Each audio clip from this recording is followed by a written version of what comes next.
বছর ধরে আসিস? আমি প্রায় 5 বছর হলো, যখন থেকে তুমি দোকান ওপেন করনি তার আগের কাস্টমার। তার আগের কাস্টমার। প্রায় 6 বছর রানিং মনে হবে, কারণ ওপেনিং 5 বছর হচ্ছে, আর তার আগের বছর তুই ওই ইসের থেকে নিতিস, এক্সিবিশন আর ইসের থেকে। 5 বছর ধরে আমার কাছে আসিস।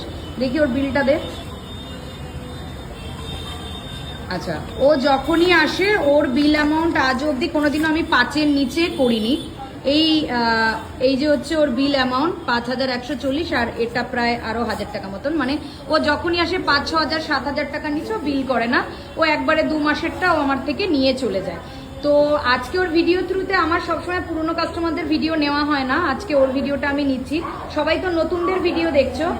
একটা মানুষ যদি কিছু না পায় তাহলে 6 বছর ধরে একটা মানুষের কাছে কেন আসবে?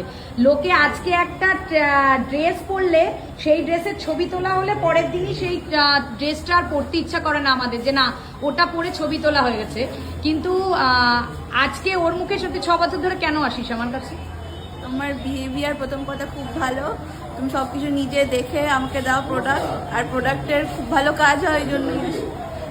এখনো অব্দি ও তো চাইলে, যেই মানুষটা এত এত টাকার পারচেস করে ও অনেক মল থেকেও কিনতে পারে, অনেক বড় বড় জায়গার থেকে কিনতে পারে, কিন্তু ওর কিন্তু একটা ফেস ওয়াশ শেষ হলেও ওয়েট করে থাকে আরো 2টো প্রোডাক্ট একসাথে শেষ হবে, একবারে গিয়ে দিদির থেকে নেবো।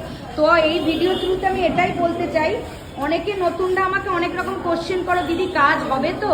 আমি একটুকুই বলবো যে আজ না হোক কাল প্রত্যেকটা মেয়ের আমার কাছে আসতে হবে। এবং 6-7, ও তো 6-7 বছর, এমন এমন আমার কাস্টমার আছে যারা 10-12 বছর ধরে কিন্তু আমার হাতই ধরে রয়েছে।